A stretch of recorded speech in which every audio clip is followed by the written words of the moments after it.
Welcome to Breaking the News Plus on this Friday night. We are going to talk about the mayoral election in Minneapolis. It's getting closer, and we've got a slate of candidates.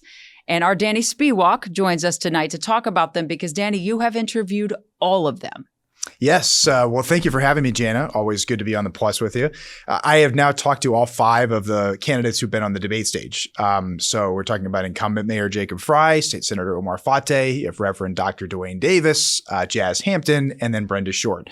So I've had 20, 30-minute conversations with each of them and have gotten to know where they stand on issues. And it's going to be really interesting to see what happens over the next 2 weeks or so. Platform and policy are important when people from Minneapolis make their choice for mayor in a few weeks because they're all Democrats. And we haven't had a Republican mayor have we ever had one? I'm not sure, but they're all Democrats. So it's going to take each voter looking at how these people are different than in one another. Are there stark differences between these candidates? There are big differences, and it's interesting in a city election where you do have everybody that is a Democrat and aligned with the DFL. The issues are more local; they're more nuanced to Minneapolis, as opposed to when you see a lot of even state and obviously federal campaigns, the issues are so nationalized. So the policy differences in the race are really based on things that are very specific locally to Minneapolis. So in terms of the police department, right. In terms of homeless response.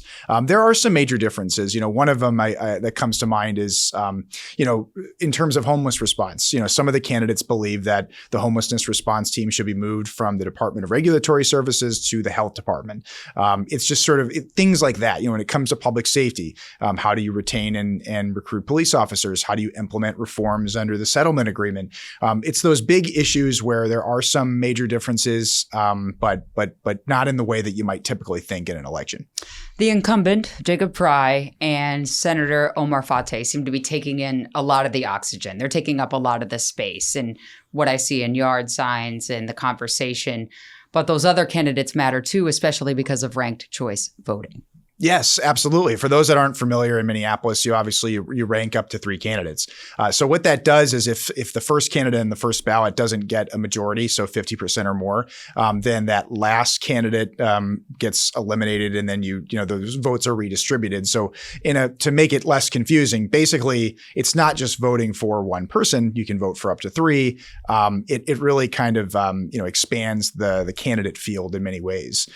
So it makes for a much more interesting race in many ways, and Minneapolis has had it for several years now. Right. And because the city has had it for several years, the candidates know how to work that system. I mean that in no way to suggest wrongdoing, but in that understanding how it works. And so Mayor Frey is obviously the incumbent, so he has kind of an upper hand in terms of name recognition and a record to vote on. And the others, they're not really well known. Maybe Fateh is a little bit because he's been a sitting state senator, but let's talk about Davis, Hampton, Short. How do they make a case policy-wise or other to be a choice? It's really interesting because obviously when you talk to either Mayor Frey or State Senator Fateh, they talk in terms of what they've done in their office. Whether you agree or disagree with their policies, they're talking about Mayor Frey as saying, when I'm mayor for the last 8 years, this is what I've done, or Senator Fateh saying, this is what I do at the legislature. With the other candidates, they're using their experience that may not be in elected office, but they're making the case that what they've done, in previous careers, what they do for current career would translate to the city. So starting with Reverend Davis, obviously he's a well-known minister in Minneapolis and has been here and has been a community leader that we've interviewed several times over the years. But he also has a lot of policy experience on Capitol Hill. And so he worked for several members of Congress when he worked in DC. So he understands the public policy side. Jas Hampton is somebody who is an attorney. He founded the Turn Signal app that connects drivers with attorneys after traffic stops, and that got a lot of national attention. Especially here in Minneapolis for what that did. And so they've argued that, they know how to either run a business or communicate effectively, and that would translate to the city. And then with Brenda Short, she She is obviously doesn't have the endorsements or the campaign cash that the others have, but she's someone that is on those debate stages and says, I'm somebody who was once homeless. I am somebody who, understands it more from a community level. And so that's, adds an element to the race. And so it's just a different case that they're all making. You have sat down, as you mentioned, with each of these people. So let's kind of start from the top. What are the main differences in terms of what a voter should know between Senator Fate and Jacob Frey? I think probably the biggest is just their vision for public safety. And what's interesting is when you hear Senator Fate, he will talk about expanding behavioral crisis response and mental health teams, and that is something that the Frey administration has supported. So there's not a lot of difference in terms of, I think both agree in terms of what an overall holistic public safety approach should look like, despite maybe some differences in certain areas. But the biggest thing is I think the Frey administration is very clear in terms of hiring more police officers, bolstering that force. Working with Chief O'Hara, Mayor Frey obviously hired him 3 years ago. When he talked to Senator Fate, he hasn't said he wouldn't retain Brian O'Hara as chief. He just said he'd need to have that conversation. But he's really much more focused. When I asked him about what his police department funding would look like, he indicated maybe some concerns about the increase in police funding, has said he would potentially increase public safety funding, but that's different than police funding. And so I think in terms of trying to kind of really narrow it down, I think they just have different approaches in terms of how to handle the police department, what the police department's role should be. But Senator Fate has said he disavows any DSA stance, Democratic Socialist stance, on abolishing the police. Of course, the mayor has pointed to some of his campaign rhetoric in the past that had included those defund slogans, at least on one of his websites. But he has not, campaigned on specifically saying right now defunding the police. But when you do ask him about police funding, he has not indicated that he would increase it. So I think that's probably the biggest difference between the two. How about Reverend Davis and Jazz Hampton? How are they different in terms of public safety from the current mayor, Jacob Frey? They have really made more of a focus on the police reform efforts. Both of them told me that they support obviously hiring more police officers. Their biggest criticisms are that the reform happening under the city not happening fast enough. Very interesting in the case of Reverend Davis. Mayor Frey appointed him to a work group on community safety in the wake of George Floyd's murder. And they came up with recommendations, talked a lot about police reform. And Reverend Davis, despite being appointed by the mayor, is now running against that same person, basically saying that he doesn't believe that there's been enough progress. The mayor would, and Jazz Hampton's made the same point. The mayor has pointed to the Independent Monitor saying in its evaluation that Minneapolis had made great progress in the first year, at least saying that, under this state agreement to reform MPD, they had made as much progress or more progress than any other jurisdiction in year one. The other candidates pointing to some other what they call red flags in the report or areas of concern. So I think the police reform is really the biggest place where they differ from the current mayor on public safety. As a resident of Minneapolis, I know you talked about the homelessness issue, and we've covered that in the stories you've done. I want to ask about property taxes, investment in downtown, investment in the city. Where do they stand in terms of how much burden the people of the city should bear for budget woes and possibly more to come under the current administration? It's an interesting question. I think all candidates would probably say we're going to try to keep property taxes as low as possible. I think the biggest areas where you hear them differ on things when it comes to affordability is one of the biggest differences is rent stabilization. So when you talk about Mayor Frey and then Davis and Hampton are not supportive of a rent stabilization measure, basically saying it would be counterproductive. But Senator Fate is supportive of rent stabilization. The voters passed a mechanism to explore this in 2021 in Minneapolis, and he believes that it is a way to, protect renters, protect tenants. But the mayor, when you talk to him, he says it doesn't work. As he says, it's not that it's not anything other than just he doesn't think it works, and says it hasn't worked in St. Paul. And they argue that there's just other ways to handle affordability. Reverend Davis said working more with nonprofit developers is a way to do that and let them kind of limit the price of rentals. And so they all have different visions. Economy and affordability is obviously a huge thing right now now. And then a lot's been made, Fateh, of course, is a Democratic Socialist candidate. So there's, comparisons to Zohran Mamdani in New York City because of that DSA connection. And Senator Fateh has, obviously a lot of those same platforms in terms of the economy. And I know business leaders obviously very much disagree with a lot of things on that. And so it's just kind of, it's an interesting balance to look at to kind of where all the candidates stand on business and affordability.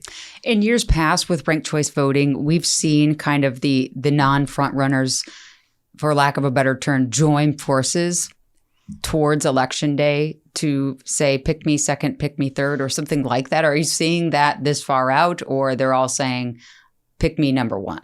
It seems like, what I will say, and this is not an event that I covered, but I know there's been some reporting to indicate that the three, Fateh, Davis, and Hampton were encouraging folks to, rank three and don't rank Mayor Frey. But I haven't heard that, at least in my conversations, haven't heard that explicitly. So I don't want to, sure. I know that was obviously something that was reported. When you ask them, I think they're kind of more making the case like, rank me number one and then do what you want with the others. Mm-hmm. But it almost may be implied that if you're voting for an alternative, that they would prefer you to rank the three challengers or whoever you want. I know there was a very, very strong push, I believe 4 years ago was the don't rank Mayor Frey. Correct. I can't say that I've heard that yet from at least directly from the candidates, but I think you could probably make the case that it's somewhat implied. Sometimes that comes off to the voters, at least what from those I've heard from 4 years ago, as is kind of hitting them in the spot where they have a distaste for politics, where it's like playing some sort of game within the system that's been created. And people do want to think, I want to vote for the person I think is best and not play some sort of math game. Yeah, and actually, Jazz Hampton said that to me today. Basically saying, vote for me. He's saying like, I'm trying to make the case that you're wanting to vote for something. Yeah. And I think the mayor would probably say the same thing as well. And I know what the mayor has said about a lot of his challengers is that he said this isn't time for on-the-job training. He's been in office 8 years. There's obviously a lot going on at the federal level. He's basically making the case that this isn't the time to try something different. That he believes his administration is positioned to be able to continue making progress in the city. That's an interesting tactic because we saw the same, I'm sure you recall, from Governor Walz when he said he finally officially said he was going to run again. He said, and I quote, "You don't want to change horses midstream in this environment." And it sounds like Mayor Frey is making the same argument. Mm-hmm. Yeah. And it'll just kind of come down to if voters agree with that. If you are pleased with the direction of the city or you don't want to rock the boat, then maybe you're with the incumbent. But if you see issues or you're looking for a change, obviously there's those alternative candidates.